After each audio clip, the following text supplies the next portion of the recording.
계획하신 일 부족한 입술로 찬양하게 하신 일 주님 우리 통해 계획하신 일 너를 통해 하실 일 기대해 주 안에 우린 하나 주 안에 우린 하나 모습은 달라도 예수님 한 분만 바라네 사랑과 선행으로 서로를 격려해 따스함으로 보듬어가리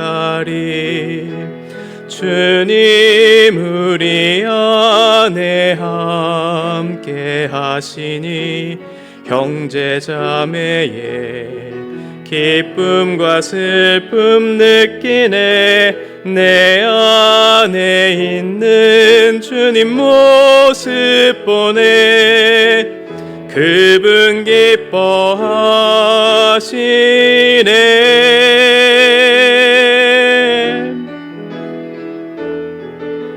주님 우리 통해 계획하신 일 부족한 입술로 찬양하게 하신 일 주님 우리 통해 계획하신 일 너를 통해 하실 일 기대해 주님 우리를 통해 주님 우리를 통해 계획하신 일 부족한 입술로 찬양하게 하신 일 주님 우리를 통해 계획하신 일 너를 통해 하실 일 기대해 아멘. 오늘 보실 말씀은 로마서 1장 24절부터 32절까지입니다. 우리 앉아서 교독하겠습니다. 그러므로 하나님께서 그들을 마음의 정욕대로 내버려 두사 그들의 몸을 서로 욕되게 하게 하셨으니 이는 그들이 하나님의 진리를 거짓 것으로 바꾸어 피조물을 조물주보다 더 경배하고 섬김이라. 주는 곧 영원히 찬송할 이시로다. 아멘. 이 때문에 하나님께서 그들을 부끄러운 욕심에 내버려 두셨으니 곧 그들의 여자들도 순리대로 쓸 것을 바꾸어 영리로 쓰며 그와 같이 남자들도 순리대로 여자 쓰기를 버리고 서로 향하여 음욕이 부릴 듯하며 남자가 남자와 더불어 부끄러운 일을 행하여 그들의 그릇 때문에 상당한 보응을 그들 자신이 받았느니라. 또한 그들이 마음에 하나님 두기를 싫어하며 하나님께서 그들을 그 상실한 마음대로 내버려 두사 합당하지 못한 일을 하게 하셨으니 곧 모든 불의, 추악, 탐욕, 악의가 가득한 자요 시기, 살인, 분쟁, 사기, 악독이 가득한 자요 수근수근하는 자요 비방하는 자요 하나님께서 미워하시는 자요 능욕하는 자요 교만한 자요 자랑하는 자요 악을 도모하는 자요 부모를 거역하는 자요 우매한 자요 배약하는 자요 무정한 자요 무자비한 자라. 같이 읽겠습니다. 그들이 이 같은 일을 행하는 자는 사형에 해당한다고 하나님께서 정하심을 알고도 자기들만 행할 뿐 아니라 또한 그런 일을 행하는 자들을 옳다 하느니라. 아멘. 지난 금요일 날 1장 18절부터 23절까지 불의로 진리를 막는 사람들과 관련한 내용들을 살펴봤습니다. 18절과 20절까지의 내용을 간단하게 살펴보면 이 불의로 진리를 막는 사람들의 특징들은 두 가지였습니다. 불경건하지 않음 그리고 그들의 불의에 대해 하나님께서 이제 진노를 내리실 때 이 두 가지의 이유 때문이었습니다. 그들이 불경건하지 않았고 그들이 하나님 앞에 불의했기 때문이다. 그리고 이렇게 하나님의 진리를 막는 사람들은 하나님의 진리를 막을 수가 없고 또 이에 대해서 핑계할 수 없다, 이렇게 설명을 합니다. 왜냐하면 그와 관련해서 19절과 20절에 보면 하나님을 알만한 것들이 그들에게 이미 보여졌기 때문이다. 그러니까 이 하나님을 알만한 것들은 이미 우리가 가지고 있는 그런 선험적 그런 기능, 지식들, 이런 것들을 표현하는 대표적으로 양심과도 같은 것들이 우리에게 있기 때문이고, 두 번째로는 이 피조 만물 세계에 나타난 하나님의 영원하신 능력과 신성이 그 가운데 잘 깃들여져 있는 것들을 보면서 너희들은 그 하나님의 살아계심을 알 수 있다, 이렇게 표현을 했었습니다. 그러니까 내적으로나 외적으로나 하나님의 어떠하심이 잘 드러나 있기 때문에 너희는 그것들을 보면서 창조주가 살아계시다는 사실을 알았다. 그럼에도 불구하고 너희가 불의로 진리를 고의적으로 막았다는 표현이었습니다. 그것들을 막아내므로 너희 마음대로 그렇게 살아왔기 때문에 이 진노로부터 너희는 피할 수 없다, 이렇게 설명을 했었습니다. 오늘 우리가 볼 그런 말씀의 주제는 그런 우리들의 삶에 이토록 죄가 관영한 이유는 무엇인가, 그리고 그런 죄에 대한 구체적인 내용들은 어떻게 나타나는가에 대한 부분을 좀 살펴보려고 합니다. 오늘 24절부터 32절까지의 내용을 하나하나 구체적으로 내용을 다 살피기보다는 오늘은 어떻게 말씀을 좀 살펴볼 거냐면 이 24절부터, 원래는 21절부터입니다. 21절부터 31절까지 나타난 그 사도 바울이 이 구조 속에서 무엇을 얘기하려고 하는가에 대한 구조를 통한 그런 말씀을 좀 살펴보려고 하고, 그 구조 속에 세 가지의 그런 내용들이 나오는데요. 그게 무엇이냐면 이제 행함과 또 행함에 대한 반응과 반응에 따른 결과, 이렇게 이따 살펴보겠습니다. 그와 관련해서 이제 그렇게 된 원인 또 대안들까지를 좀 살펴보면서 왜 우리가 이토록 죄가 관영한 세상 속에서 살게 되었는지, 또 그 죄가 어떻게 구체적으로 나타나는지를 좀 생각해 보려고 합니다. 말씀드렸던 것처럼 21절부터 31절까지는 세 가지의 그 주제가 세 가지의 반복적인 그 구조 속에서 이 메시지가 반복되고 있다는 것을 우리가 살펴볼 수 있습니다. 첫 번째는 사람들의 행동이 먼저 나타나요. 그러니까 이 구조 속에 세 가지가 나타난다고 그랬죠. 하나는 행함, 그리고 두 번째는 행함에 대한 하나님의 반응, 그리고 세 번째는 반응에 따른 그 결과, 이렇게 나타나는데, 첫 번째는 사람들의 행동이 이렇게 나타나요. 우리 사람들이 하나님을 어떻게 대하는지에 대한 내용이겠죠. 21절에서는 하나님을 알되 라고 되어 있습니다. 하나님을 안다는 것은 우리의 내적이고 외적인 양심과 또 피조세계에 깃든 하나님의 영원하신 능력과 신성을 따라 알게 된 지식을 얘기하겠죠. 그러니까 이 지식은, 하나님을 안다는 그런 지식은 제한된 지식을 얘기해요. 창조주 하나님에 대한 지식을 알 수는 있지만 그와 더 나아가서 우리를 구원하시는 그 예수님에 대한 지식까지는 가지는 못하는 그런 지식. 하나님을 알되 하나님의 영광을 우상으로 바꾸어내는, 분명히 알았지만 그 하나님의 영광을 올려드릴 것을 우상에게 바꾸어내는 사람들의 행동들이 나타나고요. 또 25절에 보면 하나님의 진리를 거짓 것으로 바꾸어 버립니다. 왜곡시키는 거죠. 그래서 조물주, 창조주 하나님, 그분이 경배를 받으셔야 하는데 창조주 하나님 대신 피조물에게 경배를 올려드리는 이런 일들을 사람들이 했다는 거예요. 그리고 세 번째는 28절에 보면 하나님을 그들의 마음속에 두기를 싫어했다. 우리의 마음속에는 하나님을 두기를, 그러니까 우리의 사랑의 대상은 하나님이셔야 되는데 하나님보다 더 사랑하는 것을 우리의 마음에 두는 그런 일들이 일어나기 시작했다는 거예요. 이런 것들이 사람들이 하나님께 했던 불순한 행동들, 행함과 관련된 내용이고요. 두 번째는 그와 관련해서 하나님께서 어떻게 반응하는가, 오늘 설교 본문의 제목이죠. 24절에 보면 더러움, 여기서는 그들의 욕망과 관련된, 정욕과 관련된 얘기를 하는데 14절에 더러움에, 26절에는 그들의 부끄러운 욕심에, 28절에서는 상실한 마음대로 내버려 두사. 하나님께서 어떻게 반응했냐면 용기를 가지고 죄를 짓고 있는 그 사람들을 내버려 두셨어요. 내버려 두셨다는 건 넘겼다는 거예요. 다른 사람에게 바통을 넘긴 거예요. 그리고 그 사람 어떤 대상에게 그것을 바쳐버린 거죠. 너희가 하고 싶은 대로 그대로 내버려 두는 그런 반응을 하게 됩니다. 그 결과는 무엇인가? 24절에 보면 그들의 몸을 서로 욕되게 했다. 네. 서로의 몸을 욕되게 하는 결과, 그리고 26절, 27절에는 순리를 역리로 바꾸어 부끄러운 일을 행했다. 이것은 이제 특별히 동성애와 관련된 그런 말씀을 하고 있고, 28절부터 31절까지는 하나님께 합당하지 못한 일을 무려 21가지의 이렇게 목록들을 열거하면서 이렇게 하나님께서 그런 결과들을 맺게 하셨다는 거예요. 그러면 하나님의 진노가 이렇게 구체적으로 나타났으면 사람들은 어떻게 반응해야 되는가가 남았죠. 그래서 마지막 다시 한번 사람들의 행동이 나타납니다. 32절에 보면 사형에 해당하는 심판을 당할 것을 사람들이 알아요.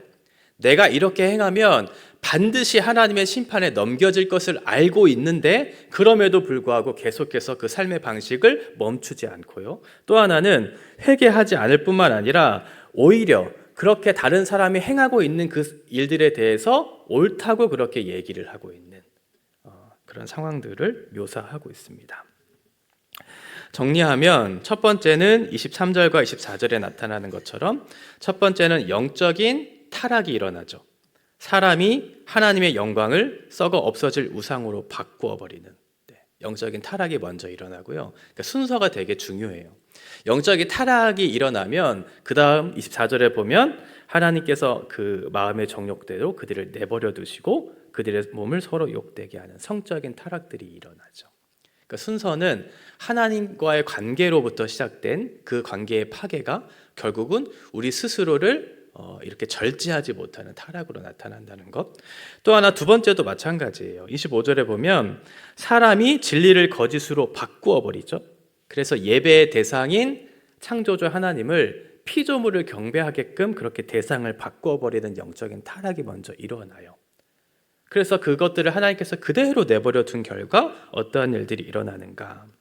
부끄러운 욕심에 내버려 두고 순리 대신 영리로 행하기 시작하는 성적인 관계들을 남자는 남자끼리, 여자는 여자끼리 이런 동성애의 그런 무질서한 그런 성적인 타락들이 일어난다는 것을 다시 한번 설명하고 있고, 마지막 세 번째 똑같은 주제를 세 번 반복한다고 말씀드렸죠. 28절에서도 하나님 두기를 그렇게 마음에 싫어했을 때 하나님께서 그것을 그대로 상실한 마음대로 내버려 두고 무려 21가지의 악, 이것은 윤리적인 타락들, 그러니까 첫 번째와 두 번째는 성적인 타락들이 나타나고 마지막 세 번째는 21가지에 달하는 윤리적인 타락들이 이어지는 것을 볼 수 있습니다. 세 가지의 주제가 세 가지의 똑같은 패턴을 가지고 똑같은 메시지를 주고 있는 거죠. 첫 번째는 사람이 하나님을 자기 마음대로 바꾸어냅니다. 그러니까 자기가 생각하는 하나님을 생각하는 거죠. 그래서 자기의 마음대로 그렇게 피조물에게 경배하고 또 우상을 바꾸어내서 우상을 숭배하는 일들을 먼저 하게 되고, 그와 관련해서 하나님이 그들의 고집대로 내버려 두세요. 네. 너희들 하고 싶은 대로 내버려 두는 거죠. 그 결과 그들을 정욕대로 죄를 짓게끔 그런 결과를 맺게 합니다. 성적인 타락, 하나님께서는 사람을 창조하실 때 남자와 여자라고 하는 두 모습으로 창조하셨죠. 그리고 하나님께서 짝지어 주신 것을 너희 사람이 임의대로 나누지 못한다라고 그렇게 말씀을 하셨어요. 그것은 하나님께서 우리를 향한 분명한 목적이 있음을 가르쳐 주기 위함이었는데, 그 창조의 질서를 따라 살아가는 것을 통해서 하나님께서 영광을 받기를 원하셨는데 우리 스스로가 그것들을 나누고 또 우리 스스로가 그 순리를 영리로 바꿔내는 일들을 하게 돼요. 이 부부관계를 통해서 하나님께서 기대하신 내용들이 있었겠죠. 남자와 여자라고 하는 다름, 그 다름을 통해서 서로를 배워가는 일들을, 그리스도께서 우리를 얼마나 사랑하시는지, 또 우리는 그 그리스도께 어떻게 순종과 헌신을 드려야 하는지, 이런 관계들을 가르쳐 주시기 위해서 남자와 여자를 내시고 그 창조의 질서 안에서 결혼 관계라고 하는 것을 통해서 하나님의 어떠하심을 알게끔 그렇게 우리에게 목적을 주셨는데 우리 스스로가 그것들을 깨트려 버리는 그런 결과를 맺게 되었죠. 윤리적인 타락도 마찬가지예요. 하나님께서 그 마음의 중심에 하나님 자신을 두기를 원하셨고, 우리의 경배의 대상이고 우리의 유일한 사랑의 대상은 하나님뿐임을 우리에게 원하셨는데, 우리의 마음속에 하나님을 사랑하는 것 대신 다른 것들을 사랑하고 다른 것들을 경배하고자 하는 마음들이 우리 가운데 생겨나기 시작해요. 종교적인 형식은 있어요. 우리의 형식 속에 하나님을 예배하지 않는 것은 아니에요. 종교적인 헌신도 있어요. 누군가를 섬기고 교회 일을 안 하는 것은 아니에요. 그런데 형식적인 모양은 있는데 그 마음 속에 마음을 기울여 사랑하지 않는 우리의 모습을 하나님께서 꼬집고 계시는 것이죠. 예배의 현장 가운데 하나님을 예배하는 마음으로, 하나님을 경배하고 사랑하는 마음으로 우리의 모습을 드려 그 예배 가운데 나와야 할 텐데, 예배 가운데 나오기는 했어요. 그게 습관적이든 아니면 어떤 책임감에 의해서든 나오기는 했는데, 그 마음속에 하나님을 향한 경배와 사랑의 마음, 그 기울임이 없는 그런 현장을 보면서 하나님께서 얼마나 안타까이 여기시겠어요. 그들을 그대로 내버려 뒀더니 어떻게 하냐면 윤리적인 타락으로 그렇게 귀결되는 모습을 보이게 됩니다. 여기까지 이 구조를 통해서 사람들이 얼마나 악한 일을 했는지, 그와 관련해서 하나님께서 어떻게 반응하시는지, 그 반응에 따른 결과가 무엇인지를 가르쳐 주셨어요. 그런데 우리가 주목할 것, 제가 주목하고 싶은 건 무엇이냐면 이 모든 일의 시작점이 어디로부터 왔는가, 이것을 좀 주목해 보고 싶어요. 성적인 타락, 윤리적인 타락, 심각한 문제죠. 그건 예수 믿는 사람이나 예수 믿지 않는 사람이나 둘 다에게 심각한 문제예요. 그래서 우리는 이것들을 바꾸어내고 해결해야 하는 그런 책임을 갖고 있죠. 그러나 우리가 생각할 건 이 성적인 타락과 윤리적인 타락이 어디서부터 시작됐는지, 그 뿌리가 무엇인가, 이것을 생각해 봐야 돼요. 첫 번째는 이것이 하나님과의 관계로부터 시작되고 있다는 것. 영적인 타락이 먼저였잖아요. 그와 관련된 성적이고 윤리적인 타락이 뒤따르고 온. 그러니까 우리가 생각해야 되는 건 그 성적이고 윤리적인 타락의 시작점, 그 뿌리가 무엇인가, 그것은 하나님과의 관계 속에서부터 출발해야 된다는 것을 전제로 해야 하고, 두 번째는 왜 하나님께서 이토록 진노하시는가, 하늘로부터 나타나는 그 진노를 쏟아붓는 이유는 무엇인가, 그것은 하나님께서 창조하신 이 질서를 사람들이 무너뜨리는, 여기에 대한 진노였거든요. 나타나는 현상에 대한 진노일 수도 있죠. 그러나 궁극적으로는 하나님께서 너희들이 성적으로 타락했기 때문에, 윤리적으로 잘못한 모습을 보이기 때문에 내가 화가 난 것이 아니고, 하나님께서 만드신 창조의 질서를 역행하는 방식으로 너희들이 살아가고 있는 우상숭배, 영적인 타락, 순리를 영리로 바꾸어내는 그런 타락이 결국은 이러한 결과를 맺게 됐다는 것에 대한 진노, 이것을 하나님께서 우리에게 가르쳐 주시는 것이죠.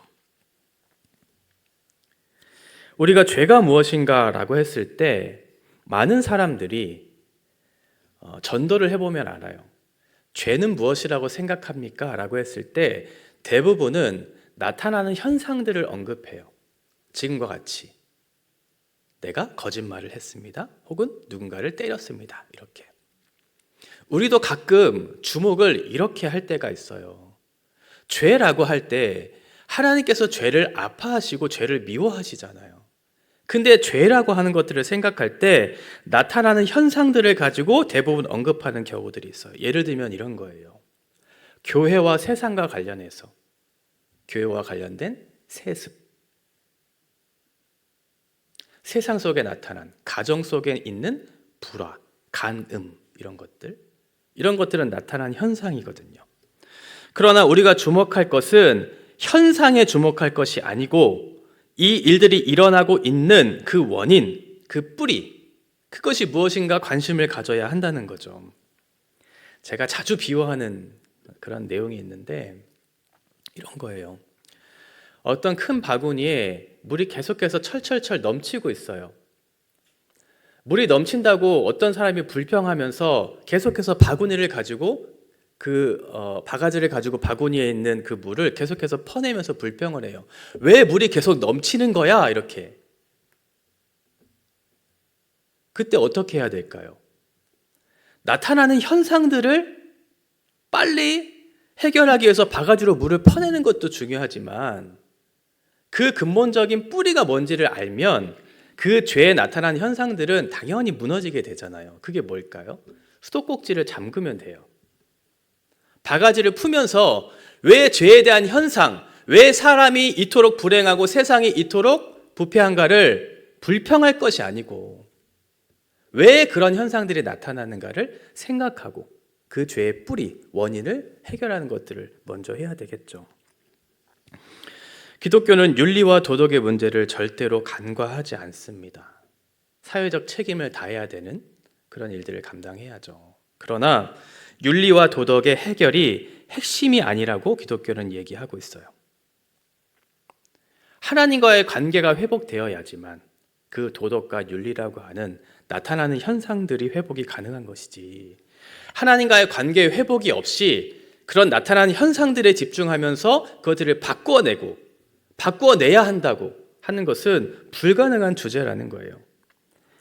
우리가 하나님 앞에 서서 하나님과의 관계 속에서 그 부어지는 풍성한 은혜들이 우리의 마음을 지배하지 않으면 우리는 날마다 우리의 한계와 약함을 발견할 수밖에 없죠. 나타나는 현상에 대해서 정죄하고 비판해요. 그리고 그렇게 해결해 보려고 하고 해결해 보지 못하는 자신의 무능력함을 발견하는, 그게 아니고 우리의 마음을 하나님의 은혜로 채워요. 채우는 그 은혜의 결과들로 그것들을 바라보고 해결해야 될 텐데 순서가 잘못됐다는 거예요.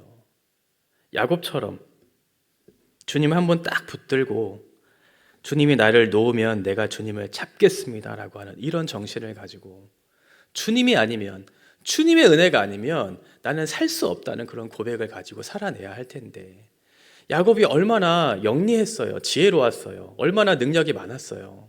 자신의 꾀로 자신의 인생을 살아보려고 했지만 결국은 실패했잖아요. 그리고 깨달았죠.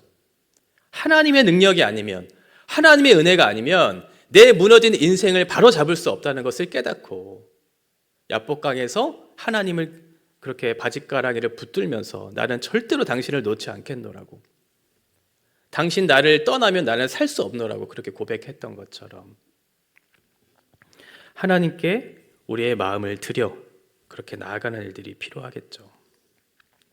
또 하나 생각해 볼 것은 우리는 심판이라고 하는 주제를 너무 간과하고 있지는 않는가라는 거예요. 심판이라고 하는 것은 현재형으로 쓰였어요. 그러니까 심판은 어떤 먼 미래의 어떤 시점에 일어날 것을 염두에 두고 한 말씀이 아니고 지금 일어나고 있는 그런 말씀이에요. 심판이 이미 이루어지고 있다는 거죠. 당장 내 인생에 이루어지지 않고 있기 때문에 앞으로 올 미래에 대해서 어떤 사건으로만 생각하기 때문에 현재의 삶을 소홀하게 살아가는 우리의 삶의 방식을 보게 되는 거죠. 그래서 사람들이 이렇게 용감하게 죄를 지어요. 그리고 나타난 하나님의 진노가 보임에도 불구하고 그것들을 막아서고 덮어버리고 멈추지 않아요. 지금 당장 내 안엔 그런 결과가 맺혀지지 않을 것을 생각하기 때문에 하나님께서 그 사람들을 내버려 두죠. 우리의 욕망을 따라 살아가는 것을 멈추지 않도록 우리를 그렇게 내버려둬요. 그럼에도 불구하고 사람들은 그런 삶의 방식을 멈추지 않아요. 그때 어떤 일이 일어나는가? 성적이고 윤리적인 타락들이 일어나고 있다는 거죠. 이렇게 우리의 삶에 이런 도덕적인, 윤리적인, 성적인 문제의 결함들이 발견되면 어떻게 해야 할까요? 멈춰야죠.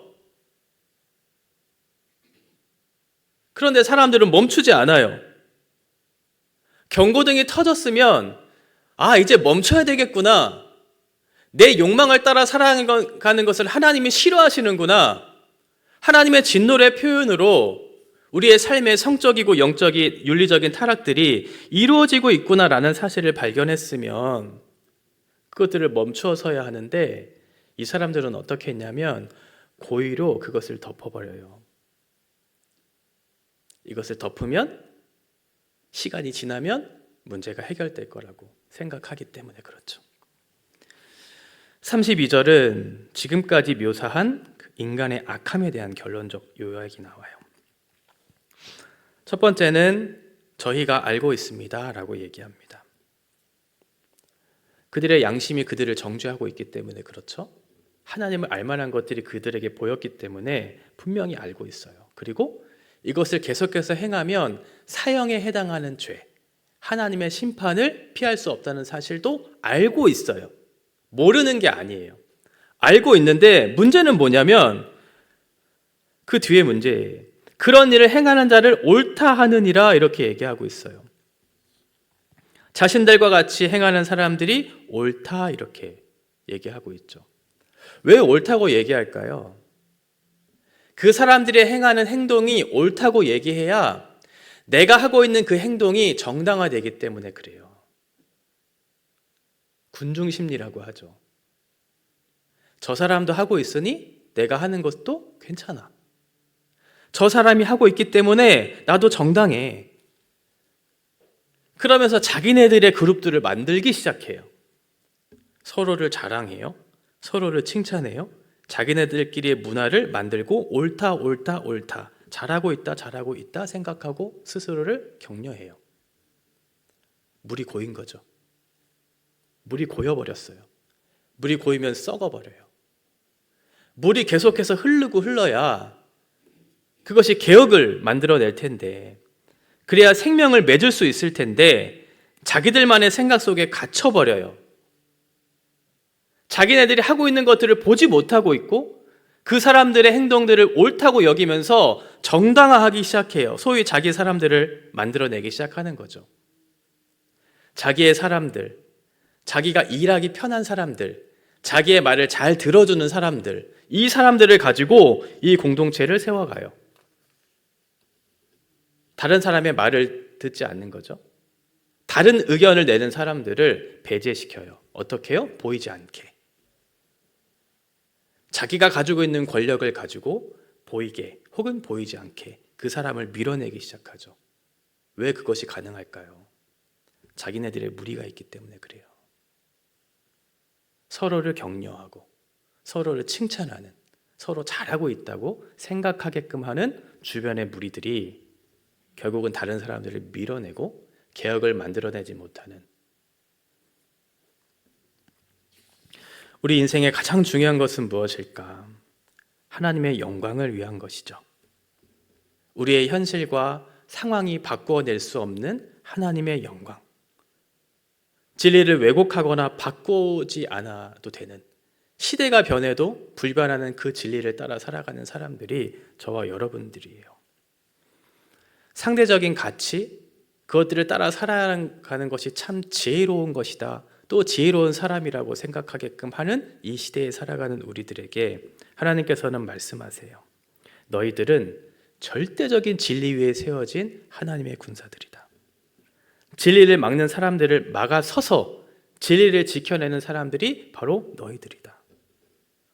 하나님께서 가정과 사회에 주신 우리의 역할들이 있죠. 그곳에서 영적인 질서들이 회복되도록 우리를 가정과 사회에 우리를 두셨어요. 가정에서 우리의 자녀들이 남자됨이 무엇이고 여자됨이 무엇인지를 바르게 배우고 그 관계와 역할들을 배워감으로 사회 속에서 하나님의 영광을 드러내도록 우리를 부르셨어요. 우리가 그 역할들을 잘 감당해야, 영적인 그 질서들이 잘 가정 안에서 세워져야 순리를 영리로 바꾸지 않는, 하나님의 질서를 파괴하지 않는 그 진리를 지켜내는 삶을 살 수 있겠죠. 하나님께서 우리에게 말씀해 주세요. 죄가 옳다고 서로를 향해 박수를 치는 세상에서 죄를 거슬러 살아가라. 거룩과 진리를 향해 나아가는 용감함을 너에게 원한다. 뿐만 아니라 그 사람들에게 바른 길을 제시함으로 어디에 무엇이 너희에게 생명이 있고 생명을 이끌어갈 수 있는 그 기름을 제시해라. 우리에게 말씀하고 있어요. 불의로 진리를 막는 사람들, 이 사람들의 삶의 방식을 역행하는 방식으로 그 진리를 지켜내고 왜곡된 현실을 바꾸어내서 하나님께서 원하시는 그 뜻대로 우리가 살아가는 인생임을 기억해야 될 것입니다. 그 출발점은 하나님과의 관계예요. 하나님과의 관계. 하나님이 어떠하신 분인지를 알고 내가 누구인지를 알아. 그 하나님의 질서의 통치대로 내가 살아가야 되는 존재인지를 깨닫는 것, 거기서부터 시작이 돼야지 나타나는 현상들에 우리의 마음을 빼앗기는 이것이 순서가 아니라는 것, 이것을 잘 묵상하면서 하나님이 이 세상을 왜 창조하셨고 나와 같은 인생들을 왜 만드셨으며 왜 우리를 구원하셨는지에 대한 출발부터, 그러면 구원하신 우리를 통해서 이 땅을 어떻게 변화시켜 가실지를 원하는 것들을 깨달아 알면 알수록 그 질서에 순응하는 방식으로 하나님께 영광을 올려드리는 삶을 살아갈 수 있겠죠. 이 출발점을 기억하셔야 돼요. 하나님이 누구신가? 하나님께서 우리에게 원하시는 삶의 방식은 무엇인가? 찬양하고 기도하겠습니다.